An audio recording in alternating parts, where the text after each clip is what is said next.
Boa tarde a todos. Boa tarde. Boa tarde, professor. E aí, beleza? Boa tarde, Júlio. Olá, tudo bem, Isa? Vamos, um dia de cada vez, esse é o meu lema. Nunca foi um lema tão importante. É isso aí, um dia de cada vez. Realmente.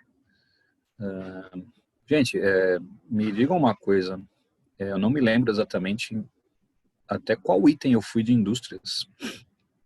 Eu cheguei até desindustrialização ou não? Dê uma olhadinha aí, só para me situar aqui, que eu sei que faltou pouca coisa. Você ia acabar com... Nossa, não consigo falar. Esse último tópico que você tinha comentado. Desindustrialização, certo? Então eu cheguei até ele. Ah, então tá. Então falta pouquinho. Obrigado, Ana. Porque eu me lembro que eu não me recordava se eu tinha... Até onde eu tinha ido. Eu lembro que eu não tinha terminado e faltava pouca coisa. Mas, enfim. Vamos lá. Eu comentei o conceito, falei do que se tratava. Mas vamos retornar enquanto o pessoal está entrando também, né? Assim, nosso tempo ele rende. Na verdade, desindustrializar, exatamente como eu coloquei, né, no slide, né, seria você ter uma participação menor da indústria no PIB nacional. A indústria participa menos da economia, na geração de renda, na geração de empregos, né?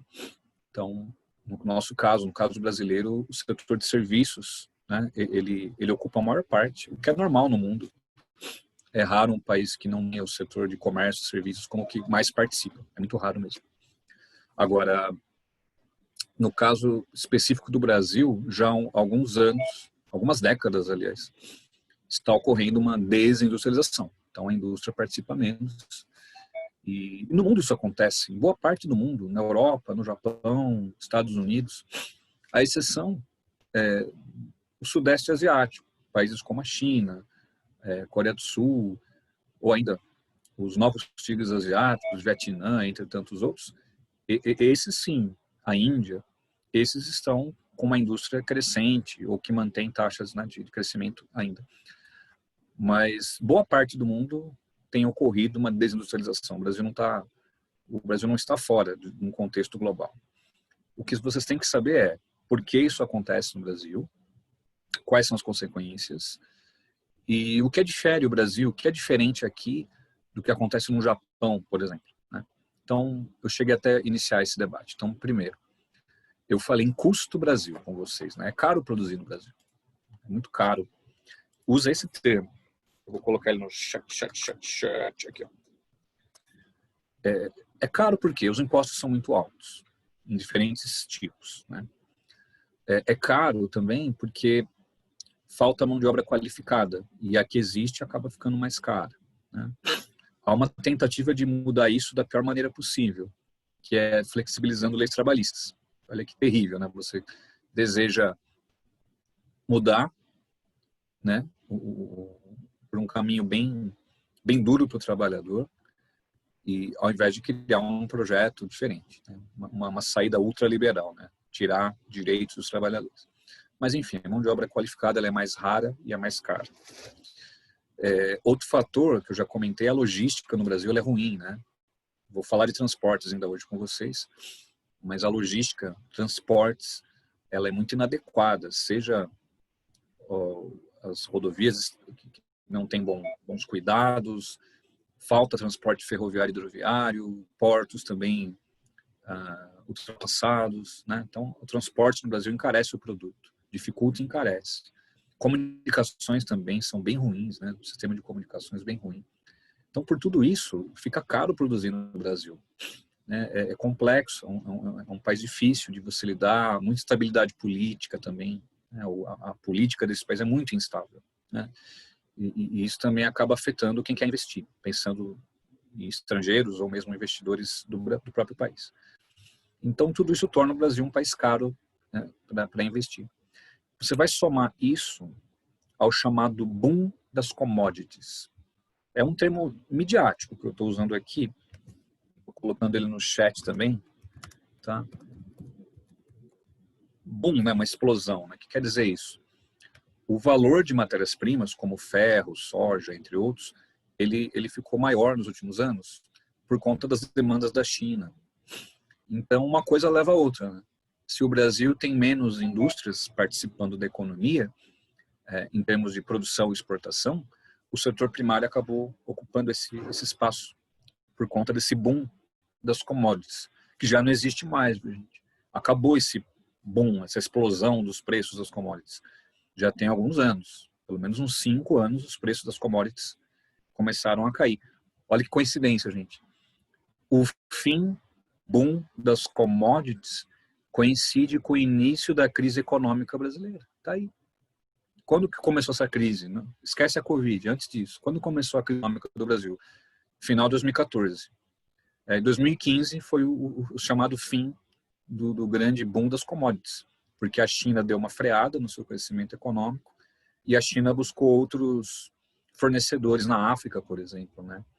Então, por isso que o preço das matérias-primas ele acabou caindo um pouco. A China está crescendo menos, já tem alguns anos, e a China também buscou outros parceiros para comprar essas matérias-primas. Aumenta a concorrência, gente. Se aumenta a concorrência, os preços caem. E o Brasil, que viveu até um grande crescimento por conta desse boom das commodities, esse grande aumento do valor das matérias-primas, ele já não está, né? Ele não existe mais. Isso antes da Covid, tá, gente? A Covid, óbvio, que mexeu com tudo. Mas antes ainda de 2020, já estávamos nesse processo. Então, por tudo isso, o Brasil passa por uma desindustrialização. E cuidado com uma coisa, porque é uma forma muito fácil de explicar isso, falar da China, falar mal da China. Ah, a culpa é dos chineses. Opa, peraí. A China é um desafio para o mundo todo, gente. Eles produzem muito e com preços muito baixos. Não é só o Brasil que tem um desafio com relação à China. É agressiva, a mão de obra é muito barata, sabemos de tudo isso.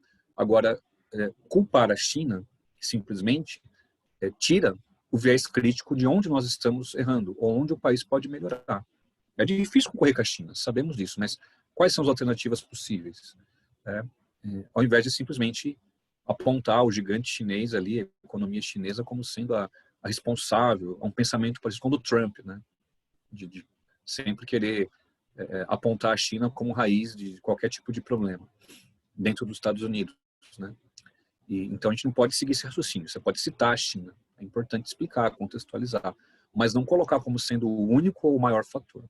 Eu citei aqui vários fatores que encarecem e dificultam o fato, né, do Brasil não ter mais um crescimento industrial.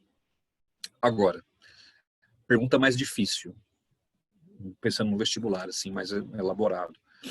O que diferencia o Brasil passar por uma desindustrialização e um Japão passar por uma desindustrialização? Te digo, o Japão está desenvolvido e as pessoas elas têm uma qualificação e um sistema de educação ali muito mais privilegiado que o nosso. Então, o Japão, a indústria participa menos da economia. E olha que o Japão é uma potência industrial, não se esqueçam disso, mas diminuiu a importância da indústria na economia japonesa ainda assim. Porém, o cidadão japonês que não trabalha mais na indústria, ele tem qualificação, ele consegue se inserir no setor terciário mais avançado, comunicações, sistema bancário, administrativo, né? Design, enfim. Já no Brasil, meus amigos, o desempregado da indústria ele vai cair aonde? Na informalidade. Essa é uma pergunta mais elaborada que pode aparecer para vocês. Ele dá 2 textos ou tabelas mostrando, né, comprovando que o mundo, vários lugares do mundo passam, né, por desindustrialização. O que diferencia o Brasil desses que eu citei aqui, como os Estados Unidos, Japão e Europa Ocidental? Aqui é mais problemático, especialmente pensando no trabalhador. Hoje, vocês devem estar acompanhando, né? Está ocorrendo uma paralisação dos motoristas de aplicativo. Aparentemente, 98% dos motoristas aderiram a essa paralisação. Eu fui ao mercado hoje e eu vi alguns circulando, mas dados apontam que a grande maioria aderiu a essa paralisação. Então, olha que ponto chegamos. Pô, Júlio, mas não tem uma demanda muito grande hoje por serviço de entrega? Não era para ter ocorrido uma valorização do trabalho? Não. Olha como o Brasil tem um capitalismo tão distorcido. Como está difícil conseguir emprego hoje em dia, as empresas que utilizam desses motoristas, desses entregadores, acabam pensando de uma maneira diferente. Olha, se você não quiser esse emprego com esse salário, alguém vai querer. Então, em geral, né, oferta e procura, bom, se a procura hoje é muito grande por entregas, deveria ser o contrário, né? Os entregadores deveriam estar mais valorizados. Mas o emprego hoje está tão difícil, disputado no Brasil, que as poucas empresas que fazem esse serviço, elas acabam cooptando esse trabalhador a se submeter a condições ruins de trabalho, a tal da uberização, né, que é assim colocado. Então perceba, no caso do Brasil, como é diferente. A desindustrialização provoca um desemprego grande e essas pessoas que perderam emprego na indústria não são absorvidas de maneira qualitativa, né? Quando se empregam em condições muito ruins, miseráveis de trabalho. Isso os que conseguem ter emprego, que muitos estão, antes mesmo da crise atual, desempregados. No caso japonês, é diferente. Não que não haja desemprego no Japão, há desemprego no Japão, claro. Mas ali você tem uma realocação do trabalhador para serviços mais especializados. Então, cuidado com pegadinhas, hein? Tanto no Japão quanto no Brasil, quem perdeu emprego na indústria vai para o setor terciário, comércio e serviços. A diferença é que no Japão, esse terciário é um terciário desenvolvido, qualificado. Já no caso do Brasil, esse terciário é um terciário informal, um terciário de baixa qualificação, de baixo valor, né, de salários, de qualidade de trabalho, inclusive, né? E se discute ainda no Congresso tornar as leis mais flexíveis, que é como se fosse essa a razão apenas de termos um grande custo no Brasil. E não é a única razão e nem é a maior. Você está ferindo, na verdade, os direitos dos trabalhadores conquistados, né, com muita dificuldade ao longo do tempo, certo? Letícia, você levantou a mão e não levantou mais, aconteceu, foi sem querer, já se encontrou aí, de boa? Ah, professor, não, eu ia comentar sobre isso que o senhor disse, justamente sobre essa greve, no qual eu estava vendo um relato de um motoboy, e ele falou que a situação é tão precária que eles não receberam nem álcool em gel, não receberam máscara, não receberam nada pela empresa que eles trabalham, né? É isso. Assim, as reivindicações deles são diversas, né? E todas elas vão nesse mesmo lugar, né? Da precarização do trabalho. E no momento de tanta demanda, ocorre uma desvalorização por essa razão, de terem tantos querendo emprego que alguns não têm outra opção, não se submeter a essas regras. Felipão, fala aí, cara. Levantou a mão também. Boa tarde, professor. Você acha que a paralisação por um único dia pode gerar consequências que gerem um impacto realmente forte no bolso dos empresários para, tipo, eles repensarem as condições de trabalho dos entregadores? Ou você acha que, tipo, o impacto seria suficiente só se durasse mais dias? Olha, eu acho que tem eu vou olhar um outro caminho.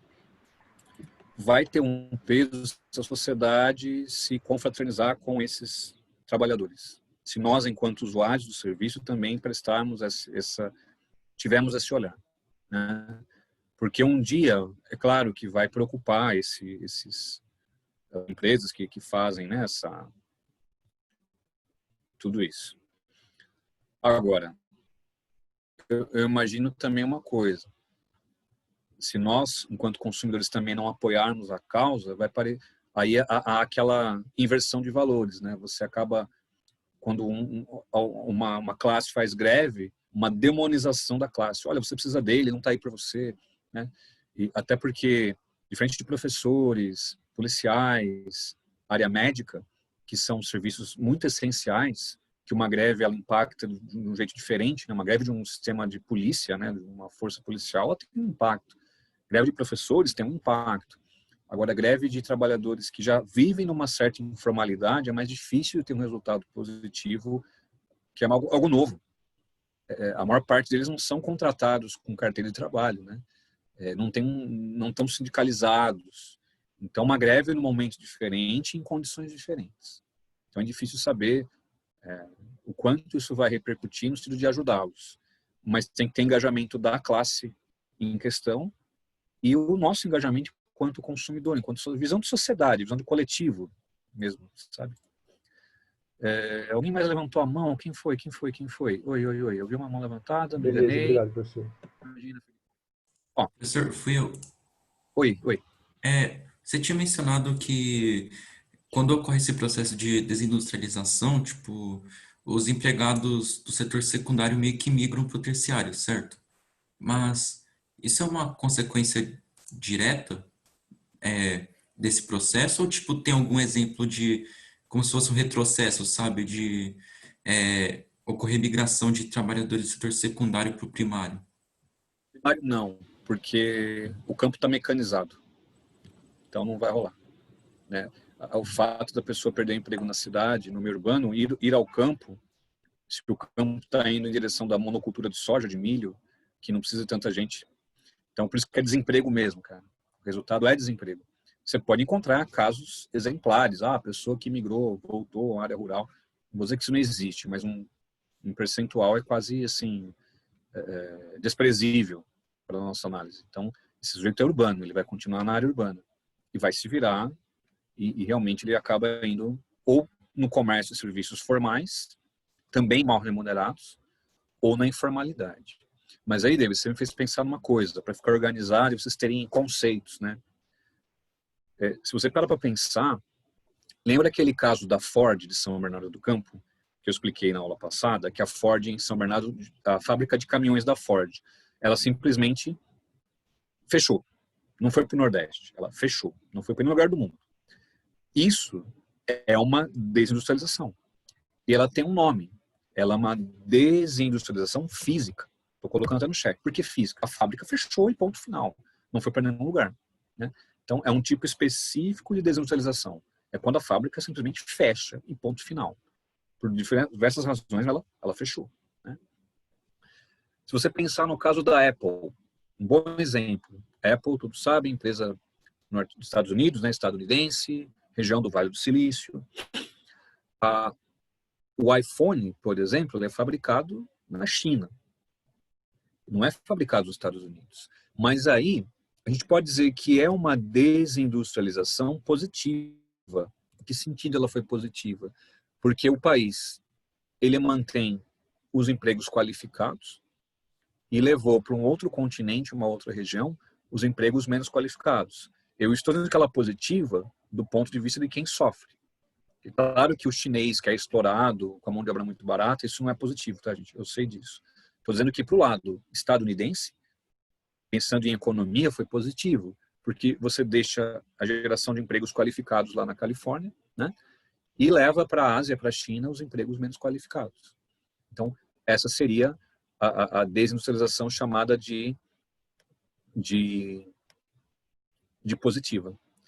Agora, a que nós vemos, especialmente no Brasil, você vai dizer que ela é a desindustrialização negativa ou precoce, que é essa coisa de além de a gente perder as indústrias, estamos, enquanto setor econômico predominante para exportação, o setor primário, é a tal reprimarização da economia. Isso é terrível. Então, não é que os trabalhadores estão migrando para o setor primário, quando eu falo reprimarização. É outra coisa. É que a atividade econômica de exportação, veja bem, de exportação principal, está no primário. Mineração, agricultura. Então, cuidado. A pergunta foi boa porque a gente não se confunde nisso. Os brasileiros, gente, a maior parte está empregada no terciário e não no primário. O setor que menos emprega, gente, é o primário. Disparado. Porque tem menos gente no campo. Deixa eu pensar aqui, gente. 10% dos brasileiros moram no campo. Apenas 10%, é muito pouco. E o campo está mecanizado também. Então, pensando em empregos, a maior parte está empregada no terciário, né? Agora, pensando em exportações, o que predomina nas exportações do Brasil? O setor primário. Então, essa palavra que eu usei no chat, reprimarização da economia, é uma consequência da desindustrialização. Então, o setor primário ele fica cada vez mais forte. Mas não que ele emprega mais pessoas. Ele vende mais, ele exporta mais. É assim que você vai usar. E essa palavra que eu coloquei, gente, por que que é precoce? Pelo seguinte, o Brasil ainda é um país emergente. Não somos o Japão, que é desenvolvido, envelhecido e tal. O Brasil ainda está com a maior parte da população adulta, mão de obra disponível. Então, é normal o país chegar numa maturidade econômica e levar para um outro país aquilo que é mais barato fabricar e tal, como os americanos fizeram, no caso da Apple, o Japão faz em N tipos de indústrias. Agora o Brasil foi precoce. Não somos desenvolvidos, não somos um país desenvolvido, longe disso. Desculpe a minha revolta, mas não somos, muito longe de ser. E estamos desindustrializando. Então, gerando desemprego, gerando um monte de problemas. Quer dizer, é precoce porque o país não alcançou uma maturidade econômica, uma maturidade social e já está se desindustrializando. Então, o Japão passar por isso, ok, ele já está numa fase de maturidade industrial longa data. O Japão participou da segunda revolução industrial, gente, né? Estados Unidos participou da primeira. Agora o Brasil se industrializou depois da Segunda Guerra. E já está desindustrializando, quer dizer, não deu nem 100 anos. Vejam bem, olha que delicado. Nem 100 anos que o Brasil se industrializou de verdade e já está desindustrializando. É muito precoce, é muito pouco tempo, é muito jovem para isso acontecer. É um caminho natural? Yes! É um caminho natural para qualquer país desenvolvido. Só que nós não somos desenvolvidos e estamos nos desindustrializando. Então, é um tema bom para você estudar, porque já dá para tratar da crise econômica no Brasil com ele, que é um tema importante para vocês. E esse gráfico, meus amigos, é só para sintetizar o que acontece com a nossa indústria, né? O nível atual da indústria, ele é parecido com o da Era Vargas, 11 ponto alguma coisa. É bem triste você olhar isso, né? Você achar que, poxa vida, a gente teve um auge das indústrias e por diferentes problemas e erros de políticas de Estado, políticas de governo, o país atravessa essa desindustrialização. É isso, tá? Em provas de história, isso pode cair também, uma história contemporânea, né? Você olhar o governo Vargas, substituição das importações, leis trabalhistas, CLT, blá, blá, blá. Governo JK, estou circulando aqui no gráfico, 50 anos em 5, né? Então, você tem fases da política também do Brasil que você vai vincular com a economia. Então, isso pode aparecer em provas de história também. Meus amigos, eu acho que basicamente era isso que eu tinha para dizer. Uma coisa que a Unesp perguntou, só para a gente encerrar, o Bruno já vai perguntar também, eu fiquei com medo, porque caiu uma única vez em vestibulares essa palavra, uma única vez. A Unesp perguntou isso, até me surpreendeu essa perguntinha que a Unesp fez. Não caiu de novo, procurei em provas diferentes, assim, nos últimos anos, até provas menos expressivas, vamos colocar assim, né? Que seria setor quaternário. Você fala, como assim setor quaternário? Onde eu vou encontrar isso? Meu Deus, o que é quaternário? Então, faz uns 2 ou 3 anos a Unesp perguntou. Porque nós temos a seguinte explicação, né? Vamos lá. Setor primário é tudo aquilo que tem a ver com a agricultura, com a mineração, né? Um setor econômico baseado em matérias-primas, certo? Já o setor secundário são as indústrias, a transformação. O setor secundário é a indústria, ponto. Já setor terciário, comércio e serviços, que eu falei agora há pouco, né? Pode ser desde o trabalho informal até o mais qualificado. Se é um serviço, é o terciário, beleza. Mas aí, gente, apareceu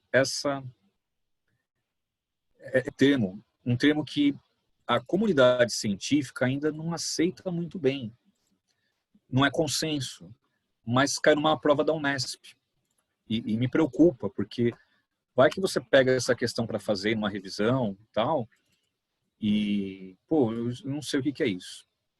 E para piorar a situação, ainda inventaram que, além do quaternário, ao setor quinário. Aí você vai falar, meu Deus, que confusão. Vou explicar a confusão, meus amigos. Setor quaternário é um termo que não tem nem 10 anos. Esse termo quaternário, ele quer abranger aquilo que é do terciário, mas que envolve grandes tecnologias. Um exemplo, 5G, que está logo em breve teremos um sistema 5G de telecomunicações. O 5G, por essa visão, é um setor quaternário, é um setor de grande tecnologia aplicada na sociedade. Então, é um serviço, comunicações. Só que é um serviço muito avançado, uma novidade. Inteligência artificial, né? Seria também um exemplo de quaternário, né? Quer dizer, e a Unesp perguntou isso faz 3, 4 anos atrás. Tinha um texto, né? E a pergunta queria que você soubesse, né, explicar o que seria esse quaternário. Então, quaternário é um conceito que não é unânime, mas que abrange tudo aquilo que tem a ver com serviços, porém de grande tecnologia. Dei o exemplo aqui do 5G. Né? Agora, quinário, olha só que delicado, seria o quaternário sem fins lucrativos. Você usar essa grande tecnologia sem fins lucrativos, seria o setor quinário. Um exemplo, Covid-19. Você tem ali técnicas, tecnologias para tentar encontrar uma vacina, e essa vacina não vai ser vendida, comercializada. Estou dando um exemplo aqui, hipotético, né? Você está usando uma tecnologia avançada para criar uma vacina, correto? Contra a Covid-19, e eu não tenho fins lucrativos. Eu quero simplesmente encontrar ali uma vacina, né, que se antecipe aí ao vírus. Seria o quinário. Aplicar as tecnologias sem fins lucrativos. Mas, repito, eu pesquisei muito. Uma única prova perguntou isso, foi a Unesp, há alguns anos atrás. Mas eu não quero ninguém aqui sendo surpreendido. Então, não é para você aprofundar, procurar outras relações, não precisa. Mas se eu deixo de falar aqui, eu posso também deixar você aí em um momento constrangido. E eu não quero ninguém constrangido. Então, você já ouviu falar que o quaternário é um termo novo, um termo que não tem nem 10 anos, que abrange tudo que é do terciário, mas que é altamente tecnológico. Como, por exemplo, o 5G. Tecnologia 5G, inteligência artificial, esse tipo de coisa. E o quinário é a aplicação dessas tecnologias, mas sem fins lucrativos. Era isso que eu tinha para dizer, assim ninguém será surpreendido. Diga, aquele que nunca será surpreendido. Breno. Oi, professor. Oi, Breno. Só uma dúvida que eu fiquei. A desindustrialização negativa do Brasil é uma consequência também da era do JK e que abriu a economia para a indústria estrangeira ou não? Isso é mais recente? Olha, eu entendo, Breno, que é uma construção, né? É uma construção. Então, com certeza, essa desindustrialização, ela não aconteceu em uma década apenas. Ela ocorreu por diferentes fatores. O Brasil tem uma logística ruim, comunicações ruins, ter impostos muito altos, não começou nos anos 90, já há muito tempo. Né? Talvez, Breno, não precisa voltar tanto no tempo para explicar a desindustrialização, mas você pode ter a seguinte ideia, bem desenhada aí, que os que vieram antes, especialmente ali governo JK e militares, eles não se prenderam ao sistema de desenvolvimento social, e sim de atração de indústrias, que parecia ser interessante naquele momento, gera empregos. Porém, o país ficou dependente do capital externo. E, evidentemente, uma hora o capital externo vai olhar para o Brasil e vai pensar, não quero mais o Brasil, eu quero outro. Eu quero a Ásia, onde lá é muito mais barato. Aí eu consigo ver uma relação de longa data para chegar onde chegamos. Ou seja, Breno, nos industrializamos do jeito errado. Do jeito errado, dependente de investimentos estrangeiros, sem autonomia tecnológica e, evidentemente, é algo que pode durar pouco. Em algum momento, tivemos essa falha. E caso você queira uma comparação positiva, Breno, eu sempre uso a Coreia do Sul. Já deve ter falado até em aula. A Coreia do Sul é um país que é emergente também, só que socialmente ele já é desenvolvido. E a indústria da Coreia do Sul, ela começou depois que a do Brasil. Vejam só, depois, nos anos 60. Demorou ainda mais para eles se industrializarem do que a gente. E hoje a Coreia do Sul, ela tem excelência em diferentes segmentos, transportes, tecnologia, smartphones, automóveis, quantos produtos, né, televisores, notebooks, são sul-coreanos, LG, Samsung, entre outras marcas, Hyundai. Quer dizer, eles tiveram um projeto adequado. Por que o deles foi adequado e o nosso não? Porque lá na Coreia do Sul foi feito a longo prazo.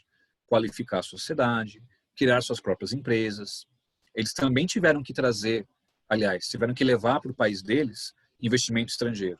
Ninguém começa do zero, né? Mas com políticas de longo prazo, que nós não tivemos. Então essa comparação é uma comparação boa. Aí você percebe que foi um caminho, né? Uma série de coisas que o país deixou de fazer até que nos anos 90 explodiu a desindustrialização, porque não soubemos, né, enquanto política de Estado, né, criar uma industrialização com mais tecnologia nacional, com qualificação profissional. Fizemos do jeito errado. E sabe, Breno, parece bobagem falar isso, mas não é. Crescer economicamente tem um jeito certo de crescer. Tem um jeito errado. O Brasil optou pelo jeito errado. Crescer a partir de espasmos, uma coisa que vai e volta, vai e volta. Tem anos bons, mas não tem anos horríveis. Então você tem um ano bom e vários outros ruins, com uma economia muito concentrada, né? Então nós não tivemos um projeto adequado. Eu usei a palavra correta, espasmo, uma coisa que vai e volta, vai e volta. Então tem anos bons, anos ruins. Mas ao final a renda é concentrada, a sociedade é desigual, né? Então quando você quiser justificar, por exemplo, use um exemplo positivo. A Coreia do Sul. Certo? David, vamos lá. Professor, não sei se é uma dúvida pertinente, mas por que a Coreia do Sul ainda é um país emergente não desenvolvido? Não é um país totalmente desenvolvido, sabe? É tipologia, cara. É um certo preconceito, não vou dizer, mas ciências humanas, ela é devagar, ela é lenta.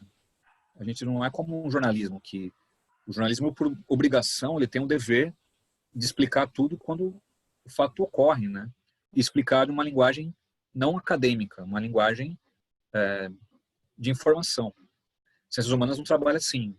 Quer dizer, eu, Júlio, já há anos explico Coreia do Sul e digo que ela é um país desenvolvido. Não comecei este ano a falar isso, eu falo isso há uns 10 anos já. Por quê? Um país tem tecnologia, tem um IDH elevado e não só na teoria, na prática, uma educação de qualidade, etc. Tal. Expectativa de vida alta. Tem desigualdade lá? Tem. Como tem em outros países ricos, desenvolvidos. Então, por que não classificá-la desenvolvida? Pela história, né? Se você pensar bem, a Coreia do Sul nunca foi um protagonista, mundialmente falando. E ele não foi uma metrópole, nem foi uma colônia de povoamento como os Estados Unidos, o Canadá. Então, é uma história diferente. Não há um par para a Coreia do Sul. Acho que esse é o problema. Ciências humanas lidam muito com isso. Mas, então, ela é uma exceção? Aparentemente, ela é. Se um outro país passar pelos mesmos caminhos que a Coreia do Sul, tiver um par para você unir a Coreia do Sul com outros pares ou outro par, isso facilitaria o ingresso dela numa tipologia, olha, é desenvolvida. Então ainda é um pensamento arcaico na minha visão de cientista social. Eu não tenho nenhum pudor em colocar a Coreia do Sul como desenvolvida. Eu não tenho nenhum pudor. Mas ainda há um pouco de lentidão para aceitar, ou ainda mais exemplos que validam, que possam validar essa tipificação, né, da Coreia do Sul como desenvolvido. Mas convenhamos, Portugal é desenvolvido, né, e Coreia do Sul não é. Como assim? Que lógica que isso tem? Portugal foi metrópole. Portugal tem um IDH elevado. Tá, mas é a Coreia do Sul que cria suas próprias tecnologias, não é desenvolvido? Quer dizer, olha que incoerente, né? Você colocar aquele mundo norte versus sul. A Hungria é desenvolvida. E Coreia do Sul não é. É muito incoerente. Né? Mas vestibulares fogem desse tipo de debate. Porque mesmo nas ciências humanas esse debate ainda tem divergências, como é que isso vai ser cobrado no estudante de uma prova? Então, infelizmente, David, classifique a Coreia do Sul como emergente. Porém, num grupo mais sofisticado dos emergentes, né, que já tem um nível social mais avançado, como é Singapura, por exemplo, Hong Kong. É isso. Tá? Mas um dia essa coragem vai existir e os autores vão publicar e vão aceitar. Mas eu acho que falta isso, faltam pares para a Coreia do Sul, alguém que passou pelo mesmo trajeto. Não tem. Eu não consigo achar outro exemplo assim para sistematizar. Até citei aqui Singapura, mas é um micro país, né? Então é difícil também olhar. Já tem Singapura, mas Singapura é um caso muito extremo também. Então, a própria China vai dar uma guinada, né? A China hoje cria tecnologias, porém tem bilhões ainda de pobres. Então, bilhões não, desculpa, eles têm milhões de pobres. E aí não dá para colocar a China como desenvolvida. Certo, meus amigos? Então, um tema rápido e complementar. Comércio exterior. Tem aulas que eu coloquei na apostila chamadas, né, comércio exterior, mas é um tema de conclusão apenas. Então, são alguns minutos, tá? Uns 20 minutinhos no máximo a gente faz isso. Olhem só. Eu coloquei uma capa de uma revista chamada The Economist, de 2009. Eu tenho até essa revista aqui comigo ainda, numa época que a gente comprava revistas ainda, em 2009, tá? Para quem não está conseguindo enxergar muito bem o que está escrito isso aqui seria a contracapa da revista, né? Pegando os BRICS, exceção à África do Sul, tá? Os BRICS sem a África do Sul. Diferente da China, o Brasil é uma democracia. Diferente da Índia, que você tem insurgentes, grupos ali como na Caxemira, né, que querem independência, o Brasil não tem nenhum tipo de briga, de separatismos, fronteiras, como a Índia possui. Diferente da Rússia, o Brasil não exporta somente petróleo e armas, né? Aí ele fez uma brincadeirinha, a revista fez uma brincadeirinha. Então, qual idioma você vai aprender? Francês, espanhol, chinês, alemão, russo? Não. Aprenda português. Então, esse entusiasmo da revista ao falar do Brasil, olhem os dados que eu coloquei ali embaixo. O PIB do Brasil em 2010 foi de 2,2 trilhões de dólares. Naquele momento, éramos a 8ª economia mundial. E o Brasil cresceu 7,5%. É um crescimento altíssimo, né? Então, havia, diante de um cenário, de um crescimento econômico, como esse que você está vendo aí, projetos sociais que, de fato, davam algum tipo de resultado. A pobreza ainda existente, mas o combate à pobreza de maneira mais expressiva. Indicadores sociais melhorando. Mesmo o país sendo tão desigual, houve melhorias variadas. Então, o mundo enxergava o Brasil como um país repleto de potenciais. Isso, gente, lá em 2009, 2010. E não se esqueçam, hein? Quer um exemplo para você categorizar? Em 2007, foi quando o Brasil foi eleito pela FIFA para sediar a Copa de 2014. E em 2009, o ano dessa capa que você está vendo aí, foi quando o Comitê Olímpico Internacional definiu o Brasil como sede dos Jogos Olímpicos de 2016. Faz sentido agora você pensar isso. Por que a FIFA escolheu o Brasil? Por que o Comitê Olímpico escolheu o Brasil na mesma época? Porque o Brasil parecia ser um país emergente, com crescimento econômico, melhorias sociais e capacidade de manter tais indicadores. Então havia uma euforia ligada não somente à economia brasileira, mas a participação do Brasil no cenário mundial estava muito mais expressiva. Política também, geopolítica.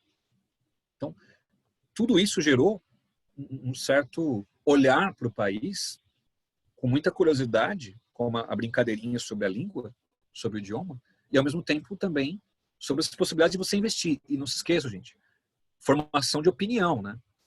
Esse tipo de opinião, quando se consagra, os investidores, o mercado de investimentos vai olhar o Brasil. Pô, vai investir no Brasil. Se o emprego lá está crescente, se a renda do trabalhador aumentou, eu vou investir nesse país. Há um cenário, criado um cenário muito positivo. Eu coloquei a The Economist, mas outras, não só mídias, mas análises mais científicas ou até de caráter financeiro, olhavam o Brasil com bastante com um cenário positivo, né? Mas, meus amigos, essa aqui é a capa do Economist de 2014. Tradução literal do que está escrito na capa. O Brasil estragou tudo. E a capa da revista, né, perceba, ela fez uma brincadeira, né, de novo, né, que no primeiro momento Cristo decolando, num segundo momento Cristo caindo, né? E eu tenho essa revista, mas eu tenho ela já virtual. Aliás, eu tenho ela em PDF. Ela fala muito sobre corrupção, o quanto isso afetava o crescimento do Brasil. Falava muito em burocracia, um país muito atrasado com relação a regras, e aquela questão do custo Brasil também a revista trata, não com esse termo, que esse termo é brasileiro, né? Mas a revista também tratava do quanto o Brasil não avançou em algumas áreas, como infraestrutura e a parte social, que acabou estagnando. Então, olha só, 5 anos de uma capa para outra. Olha que diferença de perspectiva, né? E foi exatamente o ano da Copa do Mundo aqui no Brasil, 2014, o ano dessa segunda capa de revista. E eu coloquei para vocês, infelizmente, né, o PIB do Brasil em 2019. Olhem, caiu para 1,8 trilhão de dólares. Viramos a 9ª economia mundial. E o crescimento ano passado foi de apenas 1,1%. Foi o primeiro ano do governo Bolsonaro, correto? E havia uma expectativa muito grande por parte do governo com relação à reforma da Previdência. Se você pegar a notícia, gente, do ano passado, dessa mesma época, mês de junho, julho do ano passado, qual que era a expectativa do Congresso? Aprovar a reforma da Previdência, que eu expliquei no começo do ano para vocês, foi aprovada no ano passado, em outubro, a reforma. E o governo era o carro-chefe do governo, gente. Se aprovada a reforma da Previdência, os investidores internacionais vão começar a olhar o Brasil com mais segurança, pará. E não foi bem assim. E mesmo antes da Covid, esses dados, eles são de janeiro, né, deste ano, 1,1%, crescimento muito baixo. As causas disso, eu já expliquei para vocês. O tal do custo do Brasil, já está aí na tua explicação, você sabe o que é. Agora, uma coisa que também fez o país cair muito de crescimento é o encerramento daquele boom das commodities, que sustentavam bastante a nossa economia, né? Exportar soja, carne, milho, ferro, ainda exportamos tudo isso, só que em valores mais baixos, né? Então, some tudo isso, o custo do Brasil, a ideia também de insegurança para os investidores do Brasil e de fora do Brasil. Por que insegurança? Ainda o cenário político brasileiro. Porque após as eleições se acreditava, em 2018, que o Brasil poderia ter uma estabilidade econômica, e não está acontecendo, né? Então, há uma insegurança por parte dos investidores também, por razões políticas. Mas vocês, vestibulandos, não entrem em nenhuma discussão partidária, não é isso. Tenha a sua opinião formada, é importante enquanto cidadão. Eu sei que vocês têm opiniões formadas aí, tenham. Mas não cite governo, política, partido, não precisa. Porque é uma questão de projeto, né? E é evidente que o governo atual não tem um projeto adequado. Mas não é o presidente apenas. É um Congresso Nacional, então há muitos atores envolvidos. Então as provas não querem saber se é o partido A, o partido B ou o partido C. Ninguém vai querer saber isso de vocês, não vão cobrar isso de vocês. Mas de novo, dizer que não temos um projeto de longo prazo, de qualificação profissional, de atender as demandas internas, demandas sociais, né? Essa semana, né, gente, vocês viram, foi aprovado no Congresso que o setor de saneamento básico pode hoje ser privatizado, com regras e tudo mais. Quer dizer, não há um projeto de longo prazo adequado com as demandas sociais. Há projetos esporádicos, como a reforma da Previdência, por exemplo. Então, com pouca coerência, inclusive. Então, caso caia uma questão sobre isso, porque a crise econômica persiste, antes da Covid ainda, você tem o custo Brasil e o boom das commodities para justificar. Tá? E ainda, passando aqui um slide, ficou muito pequenininho, mas eu vou traduzir para vocês. Tudo bem? Não tinha como colocar isso no slide maior. E é fácil de você estudar isso. Olha só. Eu tirei esses dados, os mais recentes possíveis, e dados do governo federal. Tá? À sua esquerda são os 10 principais destinos das exportações brasileiras. E à sua direita, as 10 principais origens. Então, para quem vendemos e de onde compramos. E perceba que os 3 primeiros são iguais, né? O nosso principal parceiro comercial é a China. Fica nítido isso, né? 19% das exportações do Brasil vão para a China. E 15,6% das importações vêm da China. Já os Estados Unidos, 10% das exportações do Brasil. E 15% das importações. Em terceiro lugar, Argentina, 7% para onde vendemos e 6,9% de onde compramos. Perceba que Países Baixos aparece com 7,2%. Por quê? Porto de Roterdã. Não é que a Holanda ela absorve 7,2%. A Holanda tem um porto muito importante que redistribui os produtos. Então, senão você vai olhar, poxa, mas a Holanda tem tanta parceria com o Brasil, nem não exatamente. Mas é o porto de Roterdã, na Holanda, o maior porto da Europa, ele absorve. Esses dados são baseados nisso, onde entra a mercadoria, né? E da Holanda vai para a Alemanha, vai para a França, Portugal, enfim. Então é por isso que Países Baixos acabam aparecendo aí. Bom,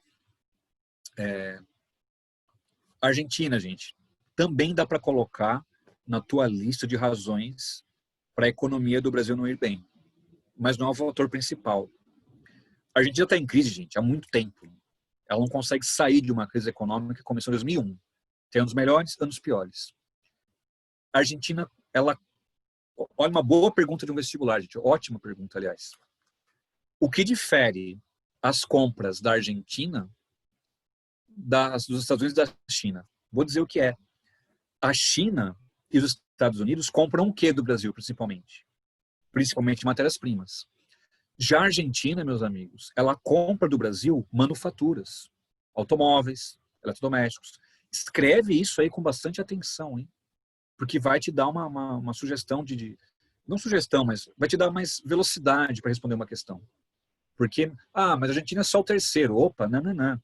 Em valor agregado, o que a gente exporta para a Argentina, gente, tem muito mais valor. Tem muito mais valor você exportar um automóvel do que exportar soja. Tudo bem que a gente exporta milhões de toneladas de soja. Mas pensando na indústria brasileira, que comentamos agora há pouco. Vejam, a cada 10 carros que a gente exporta, 7 vão para a Argentina. Então, se aqueles caras entram em crise, afeta duramente o setor automobilístico. Não tem para onde vender. Se eles não compram, qual é o plano B? Não tem plano B. Né? Então, faça esse comentário importante de que a Argentina em crise nos afeta muito, especialmente a indústria.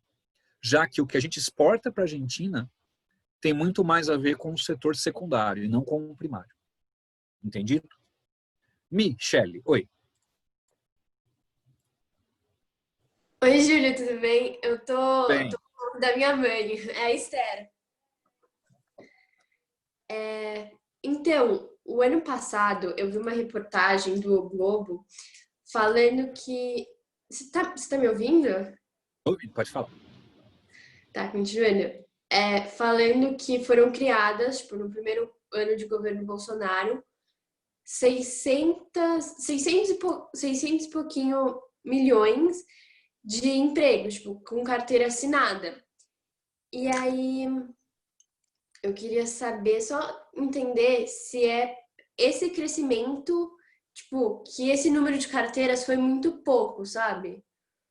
E aí, se isso que refletiu no pouco crescimento do PIB.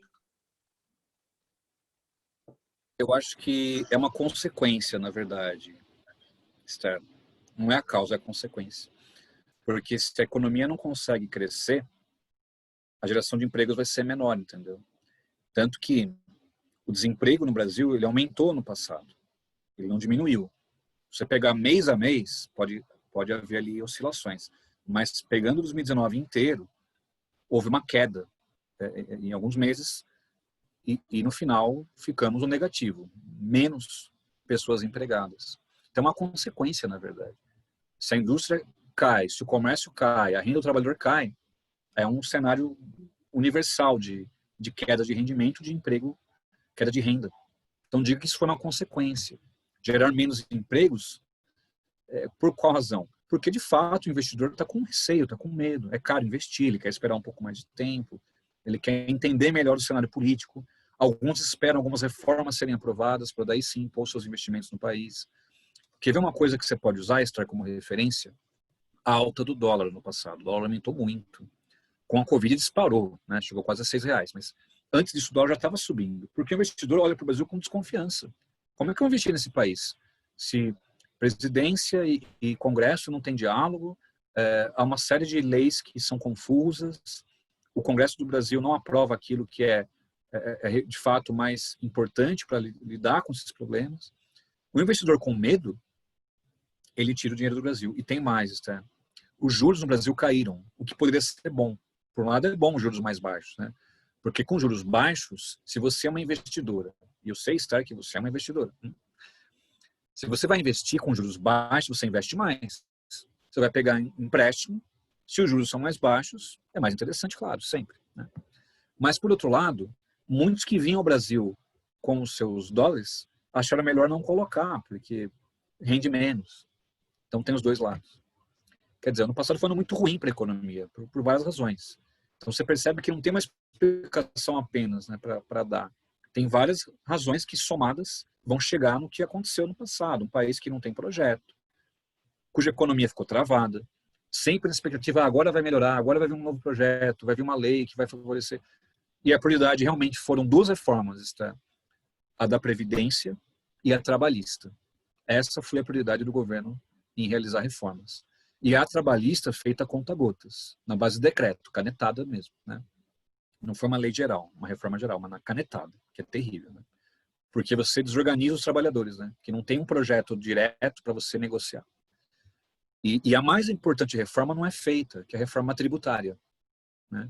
Porque eu falei que o Brasil, os impostos são muito altos, então é necessário fazer uma reforma tributária, reformar o sistema de arrecadação de impostos, por setor, por segmento. Isso é difícil de fazer. Nenhum presidente recente conseguiu. FHC, Lula, Dilma, nenhum conseguiu fazer isso. E é difícil, de fato. Há muito receio do presidente, qualquer presidente, né? Conflito com algum segmento, ou a indústria, ou a mineração, ou a agricultura, ou os serviços, porque reforma tributária tem que ter um começo. E qual vai ser o primeiro setor contemplado? Então, no final, o governo não sabe como lidar com isso. Já a reforma trabalhista é mais fácil, porque fere quem? Os trabalhadores, né? Não fere empresários, não fere o grande agricultor. É mais fácil você dominar, né? Infelizmente, né? Os que são mais excluídos do que os que têm mais poder econômico e político. Tá? E para concluir, gente, essa parte do comércio, também está muito pequenininho, eu sei, até para quem está no notebook. Eu estou usando na minha TV, está pequenininho. Mas à sua esquerda tem um gráfico mostrando o que o Brasil exporta. Quais são os 10 produtos principais que o Brasil exporta. E vou resumir para vocês. Ó. Em primeiro lugar, minérios, com 14 pontos. Tendo ferro como carro-chefe. Se perguntarem para vocês qual é o produto que o Brasil mais exportou, ferro. Em segundo, vem os grãos, a soja como carro-chefe. Né? E a lista vai nessa direção, gente. Carnes, açúcar, quer dizer, tem aqui combustíveis, tem automóveis, mas os 10 primeiros, a maioria é setor primário. Explica, né, justifica, aliás, a reprimarização da economia. Então, você não tem que decorar cada produto, não precisa, mas ter esse olhar, que é o setor primário. E, evidentemente, quando você olhar o gráfico da direita, o que o Brasil mais importa, a maior parte são produtos industrializados. Máquinas elétricas, máquinas mecânicas, adubos, farmacêuticos. Quer dizer, em poucas palavras, meus caros, o Brasil exporta o que tem menor valor agregado, as matérias-primas, e importa, compra, o que tem maior valor. É terrível, né? Isso é. Aí quando o David usou uma palavra lá, um pouco atrás, em retrocesso, eu nem sei te dizer, viu, David, se é um retrocesso. É uma estagnação. Porque nunca foi diferente. Desde o ciclo da cana, lá no Brasil Colônia, nunca foi diferente, cara. Nunca foi. O Brasil exporta matérias-primas e importa produtos industrializados. Já foi um pouco melhor. Isso é notável. Já exportamos um pouco mais de manufaturas, mas mantemos um sistema colonial, gente, de exportar matérias-primas. É uma pena. E esse ano, olha só, falei para vocês até, né? Mas vale ressaltar. O agronegócio, estamos em junho, já está batendo recorde de exportação. Porque o dólar está alto, e para eles é bom o dólar alto. Para quem exporta, o dólar alto é ótimo. Então, a gente não consegue sair disso. A gente não consegue. Porém, agronegócio tem a ver com desmatamento. E a União Europeia, essa semana, ela não quer mais criar negócios com o Mercosul, alegando o descompromisso do Brasil com o desmatamento. Olha só, que terrível. Como carece de uma política adequada. Então, o governo ano passado se encheu de orgulho. Em 20 anos, finalmente, teremos um acordo com a União Europeia. Não é que este governo fez o acordo. O acordo já é negociado há 20 anos por vários governos diferentes. Mas em 2019 estávamos perto de concluir esse acordo. Mas ok, sempre quem está no poder assume como sendo responsável, isso é normal. Todos fazem isso, não só o governo atual. Mas enfim. Só que agora, nessa semana, a União Europeia, ela falou, olha, não vamos aprovar esse acordo com o Mercosul, porque o Brasil, ele não tem compromisso ambiental. Foram essas palavras usadas, palavras fortes. Não ter compromisso. E sugerem até o boicote, empresas boicotar o Brasil, enquanto não houver uma política ambiental mais notável, de benefício ao meio ambiente.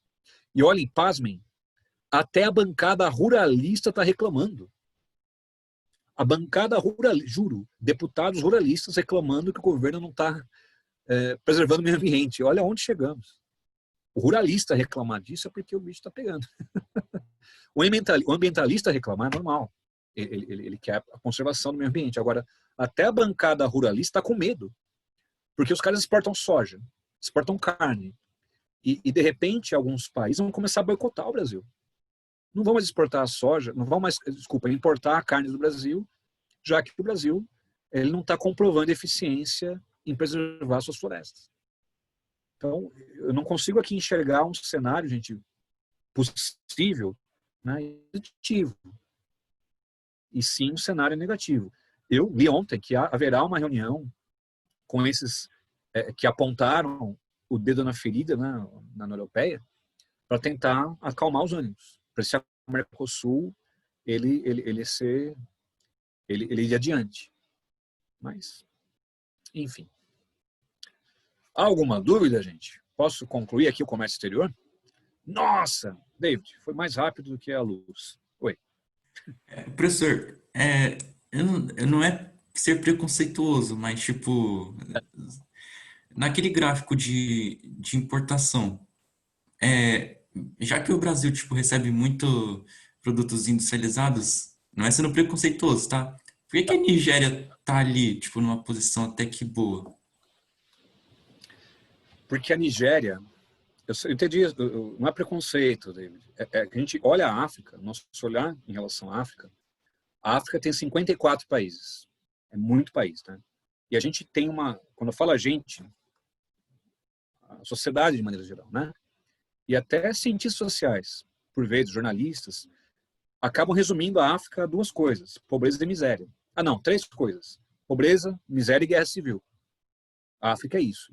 E realmente, é um continente, por diferentes razões históricas, que atravessa fome crônica em várias localidades, guerras, conflitos internos. Mas a África não é só isso. Ela também tem países emergentes como a Nigéria, que é um país que tem gravíssimos problemas sociais. Boko Haram, atuação de um grupo terrorista, né, o islâmico Boko Haram, eles têm problemas graves na Nigéria. Não é à toa que em São Paulo tem refugiados nigerianos. Mas a Nigéria é um país da África que mais se industrializa. O top 3, David, da África é Nigéria, Egito e África do Sul. Os três países, as potências industriais da África. Nigéria, África do Sul e Egito, não nessa ordem exatamente. A África do Sul é colocada sempre em primeiro lugar. Faz parte dos BRICS e tudo mais. Agora, a indústria da Nigéria é a que mais cresce. Então, a Nigéria conseguiu, ela tem uma localização privilegiada junto ao Oceano Atlântico, mão de obra barata, todos sabemos disso, e ela polariza um pouco a região ali da África Ocidental, tipo como é o Brasil na América do Sul, de receber mais imigrantes, mão de obra barata, enfim. A Nigéria tem esse papel dentro da África, é um país mais relevante. Ao lado da Nigéria, países muito mais pobres. Então, ela acaba concentrando investimentos industriais. Né? Então, ela chama um pouco a atenção. O setor mais forte deles é o petroquímico. Né? Então, o que o Brasil importa, por exemplo, combustíveis, alguns tipos de plásticos, isso tem a ver com a Nigéria também. Então, mas é bom você ter essa reflexão, David, quando vocês analisarem a África mais ao final do ano. Né? Porque a África é um continente muito heterogêneo, diferente do que a gente às vezes analisa e entende. Há em comum um imperialismo da Europa, há em comum uma exploração muito grave das suas sociedades e culturas e tudo mais. Tem muito em comum, mas tem muitas diferenças também. É como na América do Sul. O Brasil não é igual ao Chile, que não é igual ao Paraguai, que não é igual à Colômbia. Né? Há semelhanças, mas há muitas diferenças também. Certo? Certo, Bom, amigos, valeu, professor. 20 para as 4, olha só, estou dando conta. Transportes é uma aula interessante para vocês, porque é uma aula complementar. É um tema que aparece muito nas provas também, mas de maneira mais sutil. Os temas questionados, eu julgo esses temas um pouco mais tranquilos para vocês. O que não tira, né, a necessidade de a gente fazer uma avaliação com mais cuidado. Por exemplo, falando de transportes no Brasil, vejam só.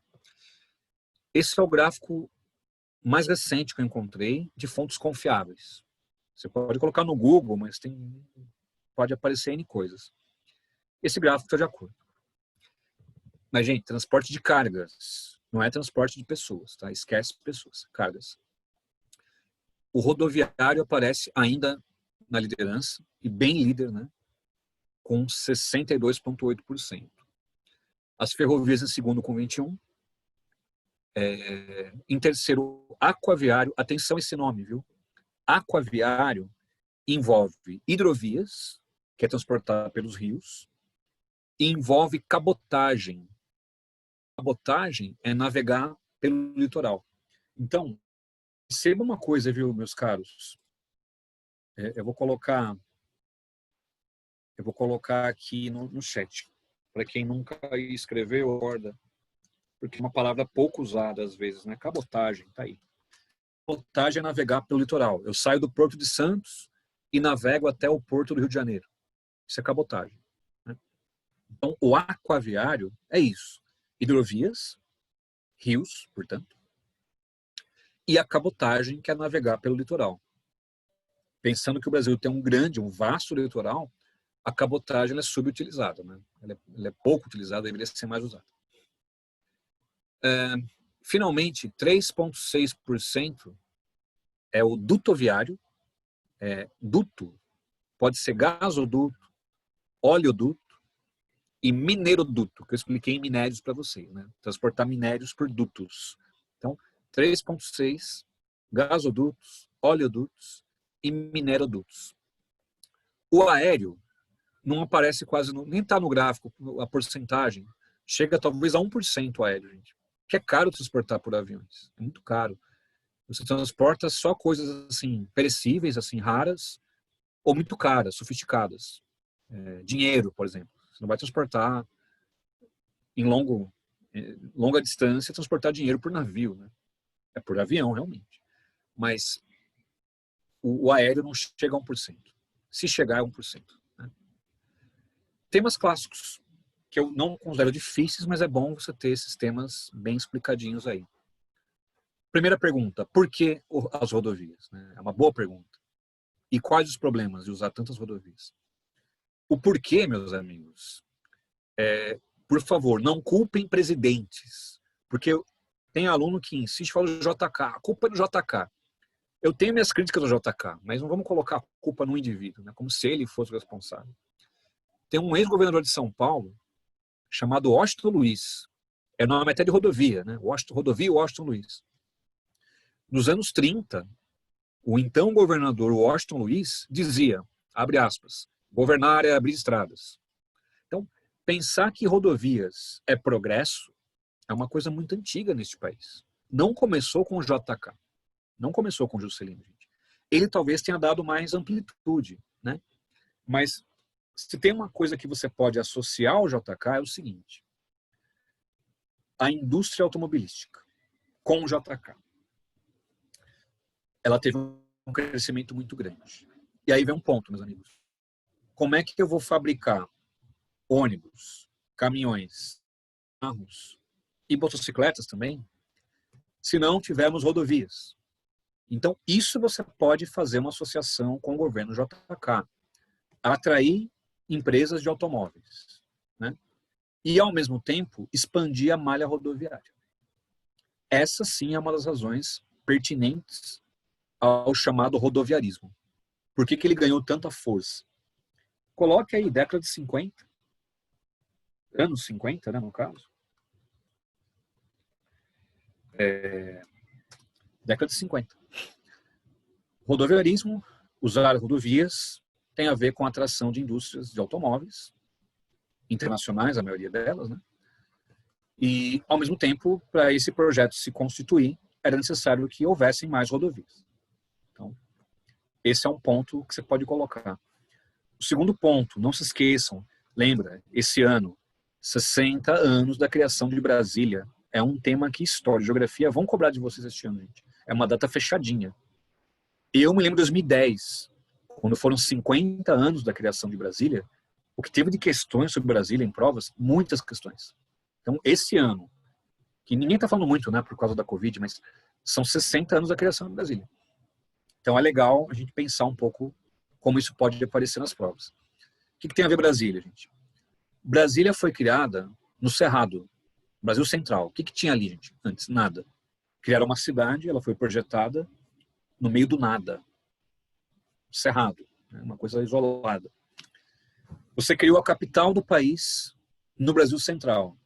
O que é necessário fazer depois? Integrar a capital ao restante do país. E como foi feito isso? Com rodovias. Pode pegar o nome das rodovias. Rodovia Belém-Brasília. Rodovia Brasília-Santarém. Rodovia Brasília-Boa Vista. Você começa a perceber uma coisa. Aliás, Brasília-Porto Velho, capital do Rondônia. Criaram a capital do país no Brasil Central e foi criado, usa essa palavra aqui, vou colocar no chat, um projeto de integração. Integração nacional. A partir das rodovias. Foi um projeto. Foi um projeto. Com isso, as ferrovias ficaram um pouco mais sucateadas, foram sendo, né, desativadas até mesmo, em prol de um argumento de progresso, de crescimento da economia, por vender até veículos e tal. Então, o eixo rodoviário, ele acabou sendo um eixo também de crescimento. Foi uma aposta do governo JK, mas que não começou com ele. Ele deu mais amplitude para esse projeto. E após o JK, a gente foi mantido. Os militares ampliaram o que o JK começou. Né? O início, talvez, dessa grande criação de rodovias foi com o JK, mas depois foi continuado. Né? E os militares continuaram esse mesmo projeto. Então, essas são as razões do rodoviarismo. Essas são as razões. Agora, quais são as consequências? Bom, é mais caro transportar por caminhão, né, gente? Por que é mais caro?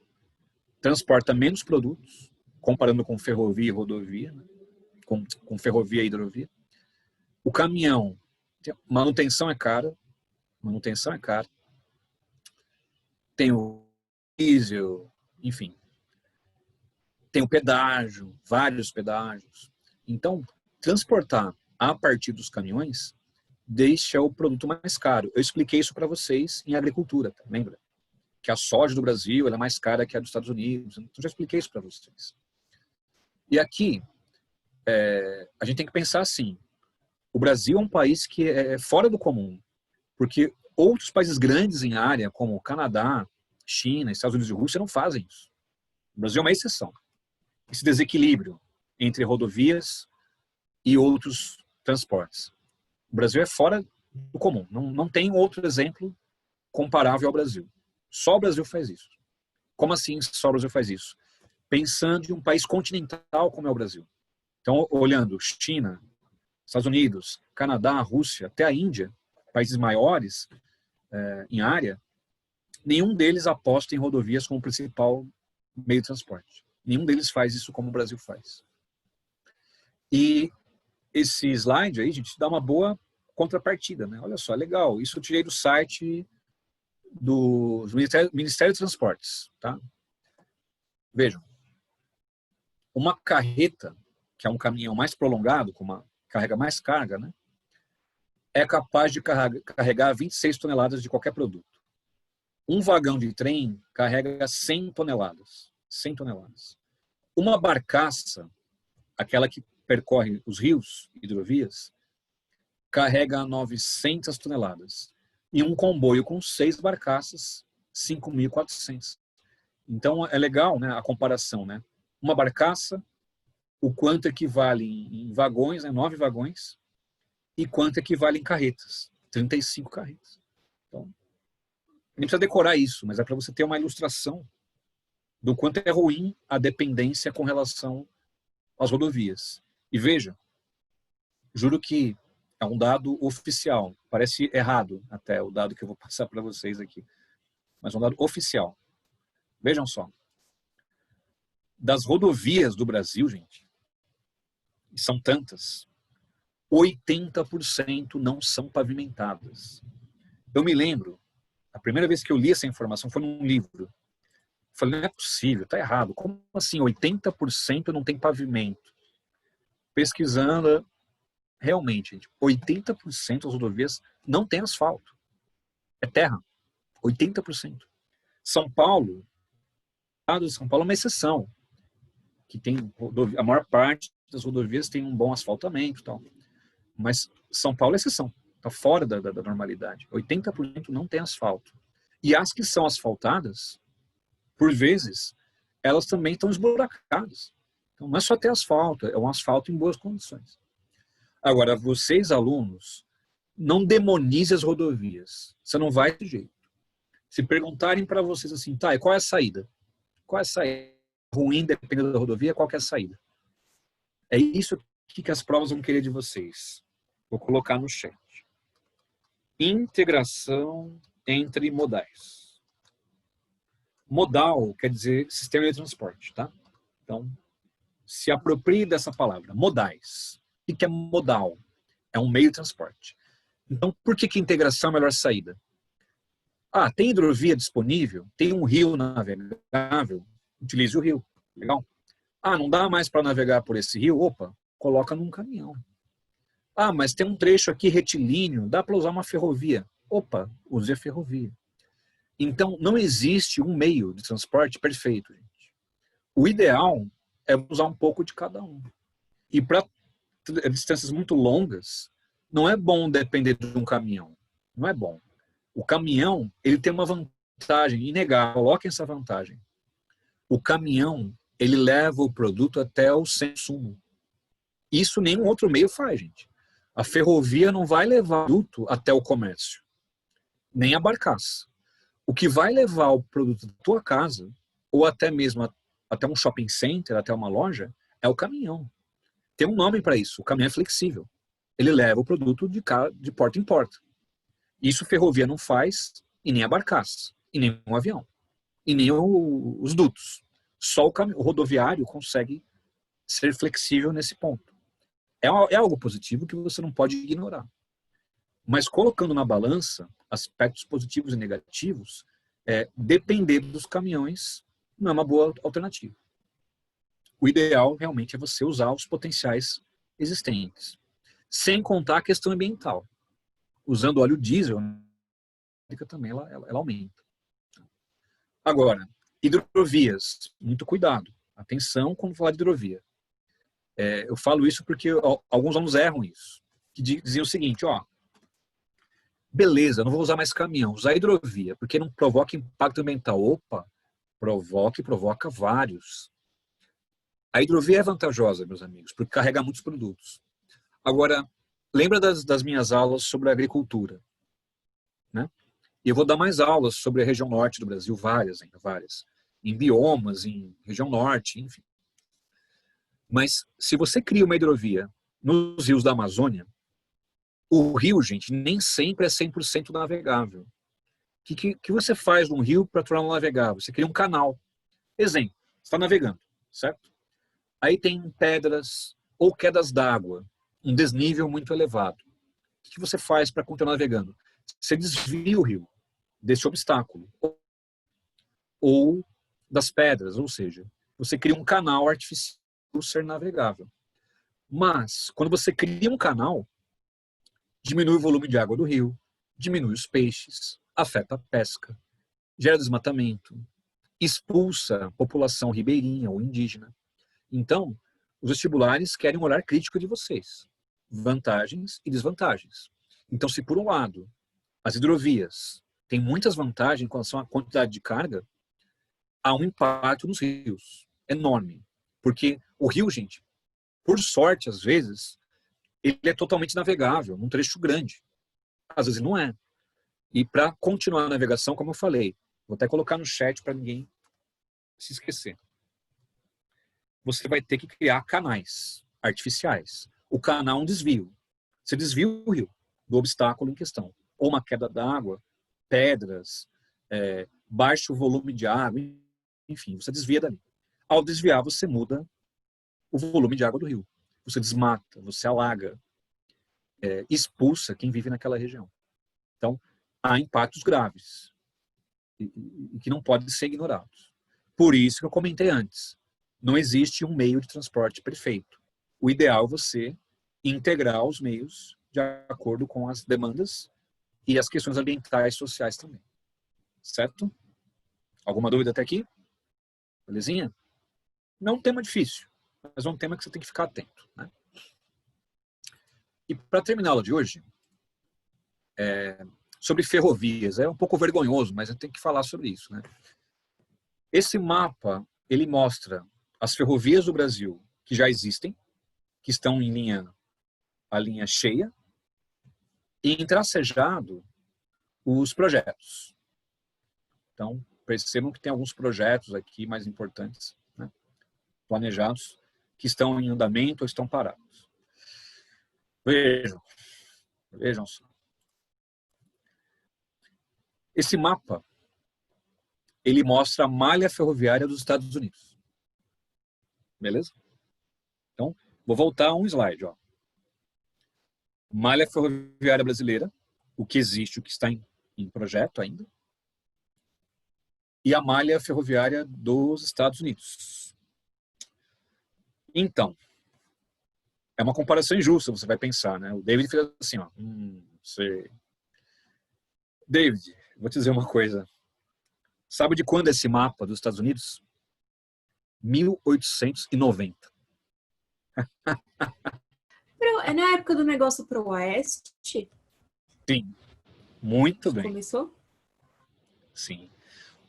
Eu sei que quem vê isso fica assustado. Poxa, em 1890, os caras tinham tudo ferrovias e a gente está naquilo. E muito bem lembrado, a ocupação do território estadunidense se deu a partir das ferrovias. Lembra da Marcha para o Oeste, que vocês estudaram história? Então, a Marcha para o Oeste foi feita matando os povos indígenas e criando ferrovias. E eles, Estados Unidos, fizeram vários filmes e séries contando como foi. Hoje é um pouco de tabu, né? Hollywood se baseou muito nesses filmes dos anos 50, 60, 70. Hoje não é tabu, é um respeito, né? Uma crítica correta. E se mostrar pelo lado crítico, né? O que foi feito nessa marcha para o oeste. Além da expulsão e morte de povos indígenas, a ocupação para o oeste foi feita a partir das ferrovias. E aí tem uma coisa importante na sua comparação, né? Porque nesse ano aí desse mapa, os Estados Unidos já tinha 230 mil quilômetros de ferrovias. O Brasil hoje tem 30 mil. Você tem noção? Hoje o Brasil tem 30 mil quilômetros. E eles, em 1990, já tinham 230 mil quilômetros. Hoje, nos Estados Unidos, é mais ou menos 370 mil quilômetros de ferrovias. 370 mil. E a gente, incrivelmente, já teve mais do que isso. Dados oficiais, gente. Nos anos 40, o Brasil tinha 40 mil quilômetros de ferrovia. Hoje temos 30 mil. A gente diminuiu. Por causa do rodoviarismo, olha só. Além de não expandir, recuamos. Que é algo assim também um feito inédito no mundo, né? Agora, para terminar minha aula, amanhã a gente continua. Qual ponto as provas vão perguntar para vocês? O trajeto. E se você pegar o trajeto, vou voltar ao mapa, tá, gente? Rapidinho, que já deu horário. Para onde vão as ferrovias do Brasil? Para o litoral. Por qual razão? Fomos colônia. Qual que é o sentido de uma colônia? Exportar matérias-primas. Beleza? Agora você pega o mapa dos Estados Unidos. Como é que são as ferrovias deles? Elas integram o país. É outro propósito. Isso cai muito em vestibulares. Cai muito. Ele pede uma comparação. Não só do Brasil. Sabe o que ele pode fazer? Ele pegar o mapa da África, ferrovias da África, e as da Europa. E pedir a mesma comparação. E é a mesma coisa, né, gente? Enquanto a África, a malha ferroviária, ela sai do interior e vai para o litoral para exportar matérias-primas, a malha ferroviária da Europa, ela integra todo o continente. É uma forma de integrar. Então, palavra-chave que você vai usar aí. América Latina e África, as ferrovias têm sentido interior, litoral. Exportar matérias-primas. Já países desenvolvidos, Estados Unidos, Canadá, Europa Ocidental, as ferrovias, elas não saem de um lugar somente e vão para o litoral. Elas integram todo o país. É outro tipo de projeto. É uma questão clássica, fazer essas comparações. Com os mapas, principalmente. Deu para pegar? Boa? Boa. Então, que horas que o Rubão combinou com vocês amanhã a minha reposição? Ele falou que era a partir das 4, não é isso? Que eu não peguei essa mensagem. A partir das 4. É a partir das 4. Tá, então beleza. Amanhã, às 16, então, e eu concluo as ferrovias, que eu já cheguei na metade da sala de transportes, tá? Então, a gente conclui amanhã com folga, certo? Então, um beijo, gente, até amanhã. Qualquer dúvida aí, me lembre amanhã, certo? Forte abraço e nos vemos. Professor, Falou. Oi. Professor, amanhã eu tenho terapia esse horário, então eu não vou participar, mas então boas férias pro senhor, tá bom? Você também, Davi. Bom Obrigado, descanso, hein? cara, merecido. Uhum. Falou, cara, tchau. Tchau. Tchau, professor. Falou. Tchau, Falou, professor. Filipão, Obrigada. falou. Imagina, falou, até, tchau.